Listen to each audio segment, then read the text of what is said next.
Hello everyone, कैसे हैं आप लोग। आज जो हम लोग क्वेश्चन देखने वाले हैं वो है stock by and cell.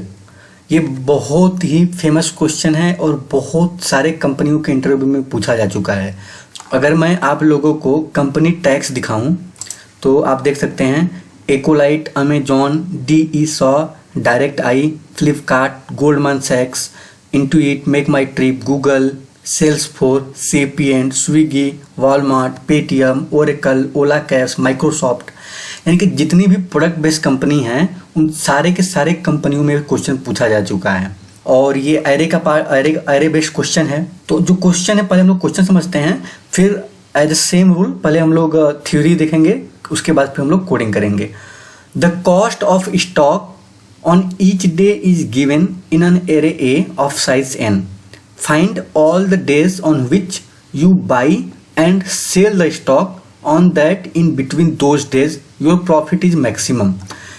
Simple सी बात है कि एक एरे दिया हुआ है, जैसे कि यहाँ पे जो एरे आपको दिख रहा है, इस एरे में A ऑफ I जो है वो किसी एक पर्टिकुलर शेयर का प्राइस है।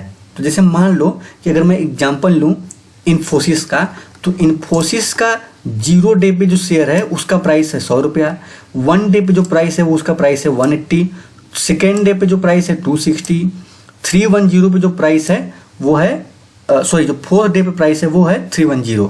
तो ऐसे करके हर एक इंडेक्स पे उस शेयर का प्राइस दिया हुआ है। तो क्वेश्चन ये है कि हम लोग किस दिन खरीदें और किस दिन बेचें सो दैट कि हम लोग को जो प्रॉफिट हो मैक्सिमम हो। अगर हम लोग एग्जांपल लें 100, मान लीजिए कि हम लोगों ने इस दिन आए और 100 रुपये का खरीद लिया, राइट। अब अगर हम लोग 180 रुपये में बेच देंगे उसको, तो हम लोगों को प्रॉफिट कितना होगा? 80 रुपये का। 180 रुपये में बेचेंगे तो हम लोगों को प्रॉफिट कितने का होगा? 80 रुपये का। बट अगर हम लोग उसको 260 रुपये में बेचेंगे तो हम लोग को प्रॉफिट कितना होगा? 160 का, जो कि ज़्यादा है।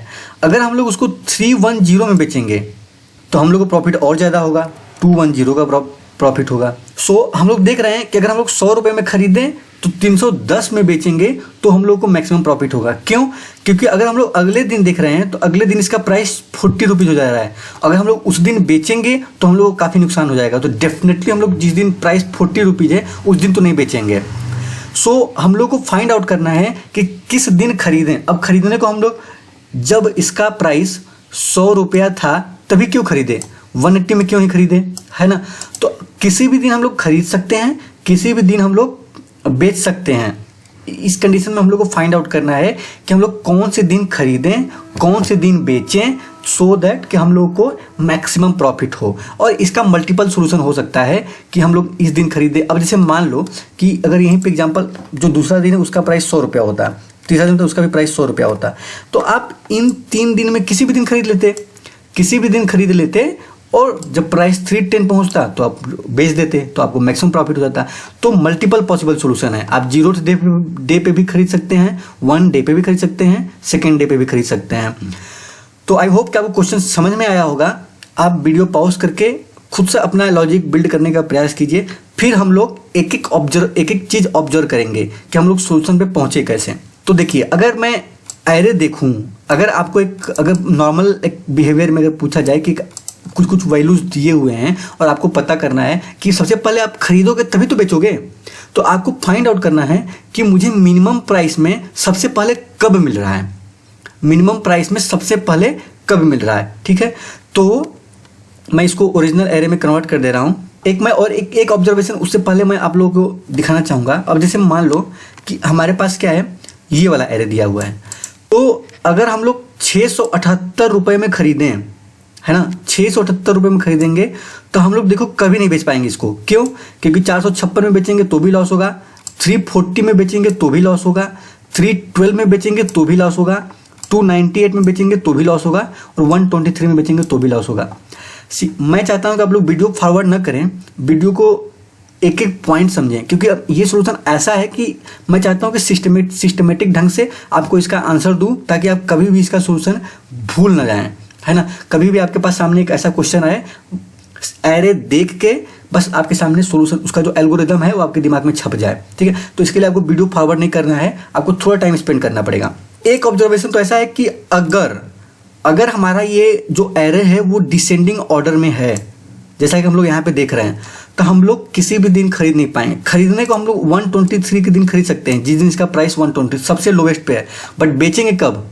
वापस जाके तो बेच नहीं सकते, तो आगे ही बेचेंगे और हमारे पास आगे का शेयर नहीं है। तो इस केस में हमारा जो क्या होगा, रिजल्ट 0 होगा।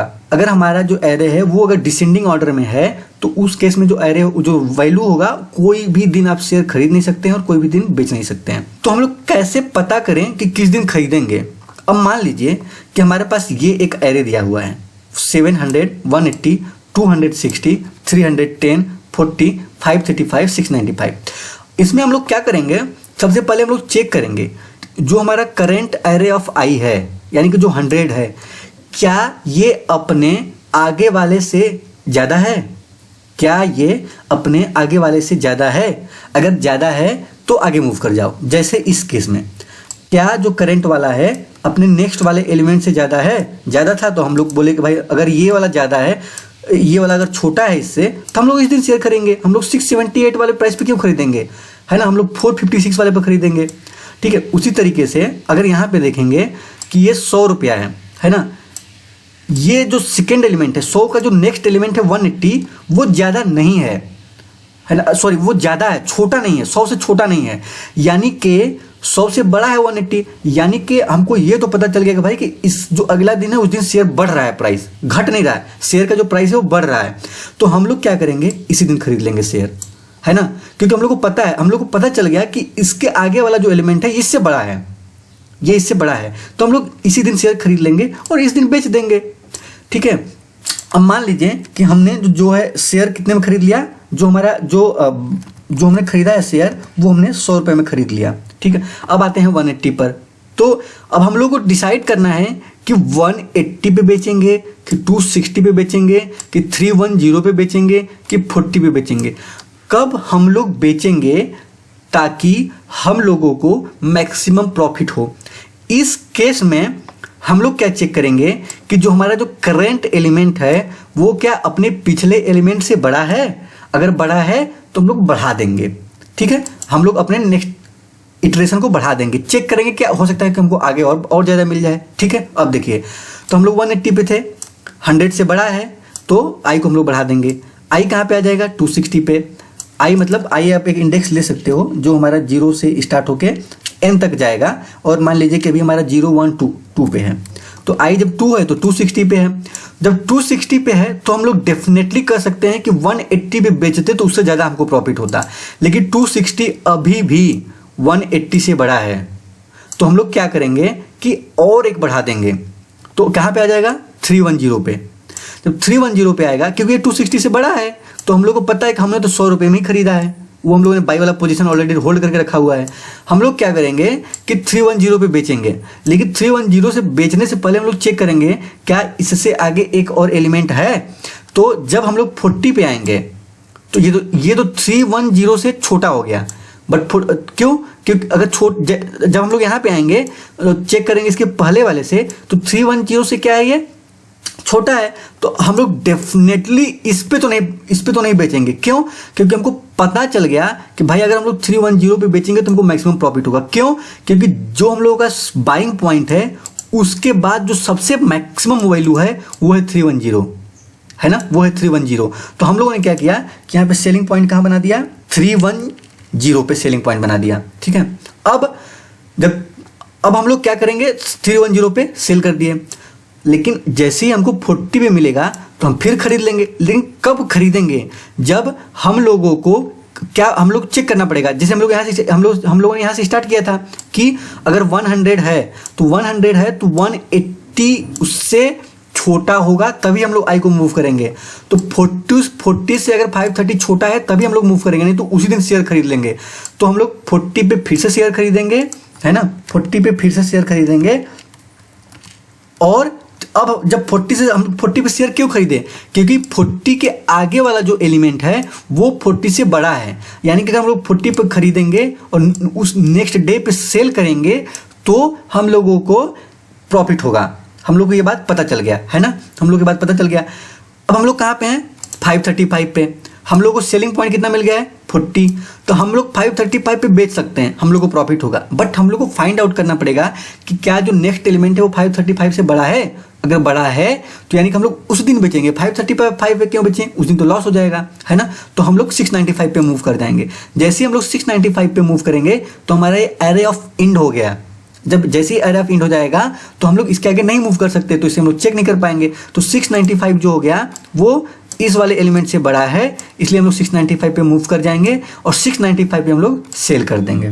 तो ये एक ऑब्जर्वेशन हो गया कि किस दिन खरीदना है, किस दिन बेचना है, ठीक है। अब हम लोग इस ऑब्जर्वेशन के सहायता से एल्गोरिदम बिल्ड करने का प्रयास करेंगे, ठीक है। ये वाले एरे में हम लोग प्रयास करेंगे, ये वाला एग्जांपल, ठीक है। देखिए हमारे पास क्या है 4 2 2 2 4। हम लोग क्या करेंगे, चेक करेंगे कब तक वाइल मतलब लूप लगा रहे हैं, जब तक जो हमारा एरे दिया हुआ है उसका जो करंट वैल्यू है अगर वो अपने नेक्स्ट वाले एलिमेंट से बड़ा है। जैसे इस केस में देखिए जो 4 वाला है अगर अपने नेक्स्ट वाले एलिमेंट से बड़ा है, इस केस में क्या है, बड़ा और बराबर है, तो हम लोग क्या करेंगे कि आई को मूव करा देंगे। किससे बड़ा है, अपने नेक्स्ट वाले एलिमेंट से। तो ए ऑफ आई प्लस 1। अगर हमारा जो करेंट एलिमेंट है अपने नेक्स्ट एलिमेंट से बड़ा है तो हम लोग आई को मूव करा देंगे। क्यों मूव कराए, क्योंकि हमको वो पॉइंट चाहिए जिस पॉइंट पे हमको खरीदना है। तो इस केस में क्या था, हमारा जो करंट एलिमेंट है अपने नेक्स्ट वाले एलिमेंट से बड़ा नहीं था, तो हमको पता चल गया कि भाई अगर हम लोग इस दिन खरीदेंगे तो प्राइस तो बढ़ जाएगा, इसलिए हम लोग इसी दिन खरीद ले रहे थे, ठीक है।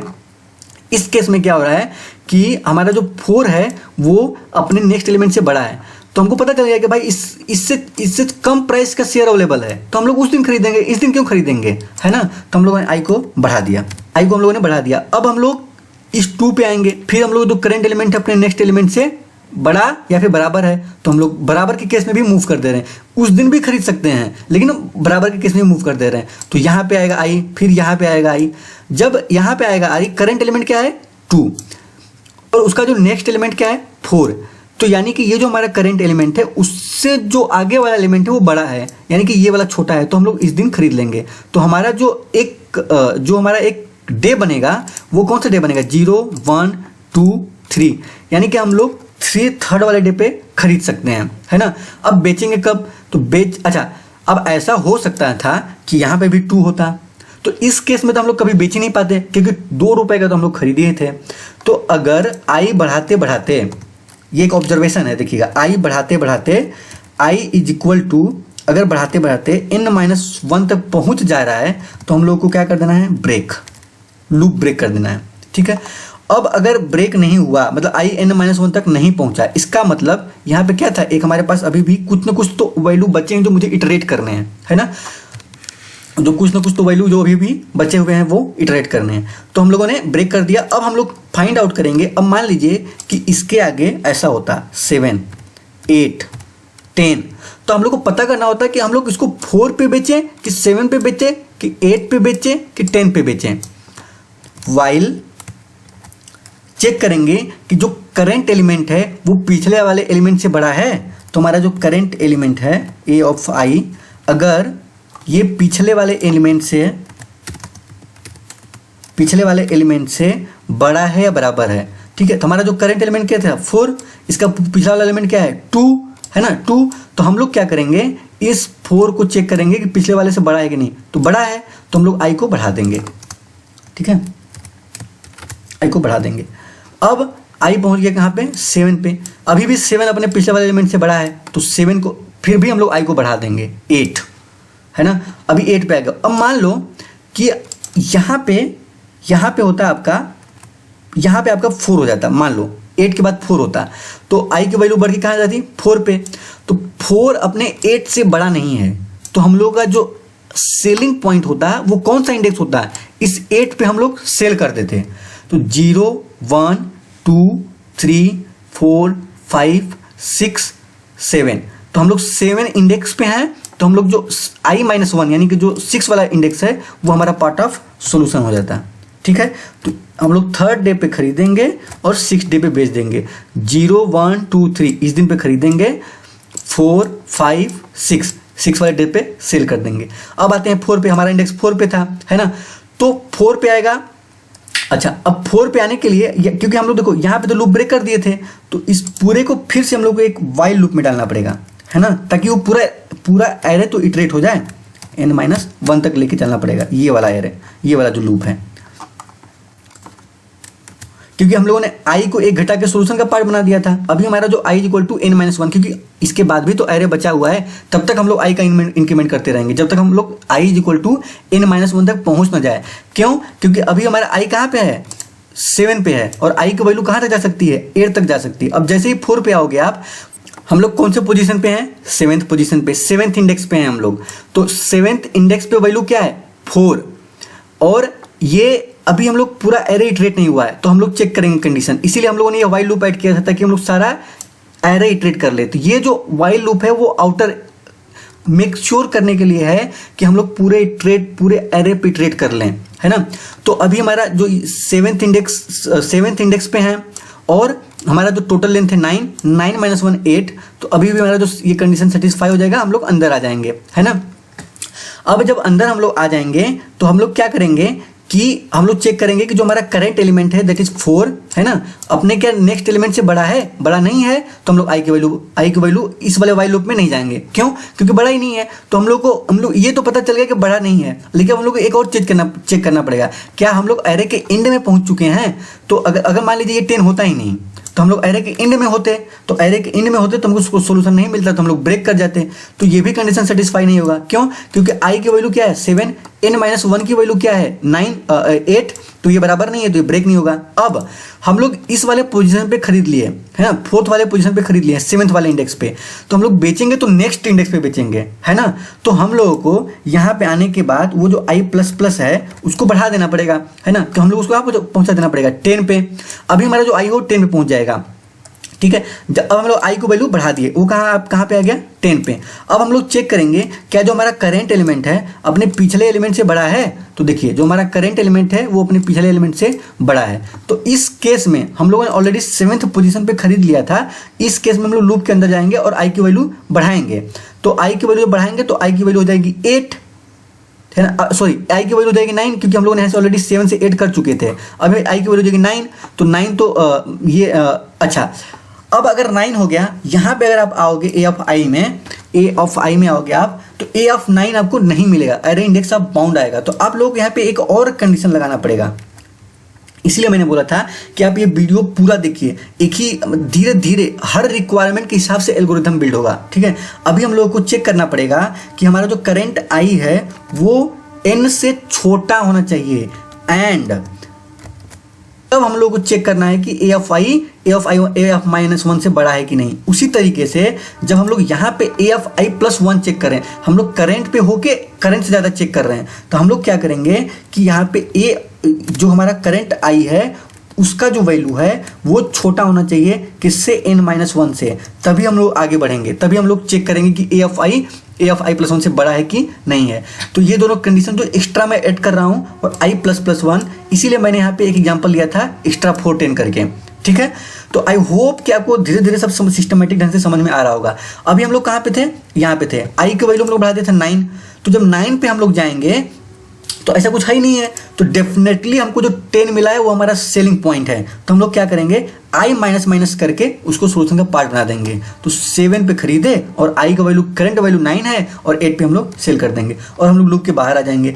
i की वैल्यू क्या है 8, n-1 की वैल्यू क्या है 8 इज नॉट लेस देन 8, तो ये लूप हमारा जो है वो ब्रेक हो जाएगा, तो हम लोग इस लूप के बाहर आ जाएंगे। तो हमको देखिए 2 सोल्यूशन मिल गए, 3 6 और 7 8, यानी कि अगर हम लोग 3rd पोजीशन पे और 6th पोजीशन पे, 3rd पोजीशन पे खरीदेंगे, 6th पोजीशन पे बेचेंगे तो हमको फायदा होगा, 4th पोजीशन पे 7th पोजीशन पे खरीदेंगे और 8th डे पे बेचेंगे तो हम लोग को मैक्सिमम प्रॉफिट होगा, है ना। तो ये होल आइडिया है ये स्टॉक बाई और सेल वाला प्रोग्राम का, ठीक है। ये सिंपल सा एल्गोरिथम है, इतना सिंपल सा एल्गोरिथम है। अभी आप लोग अपने लैंग्वेज में कोडिंग कीजिए और मैं अभी जावा में करूंगा।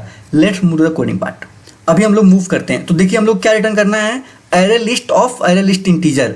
तो यहाँ पे ये है, ये एक एरे लिस्ट है, ये एक एरे लिस्ट है, इनको मर्ज कर दोगे तो array list of array list बन जाएगा, है ना।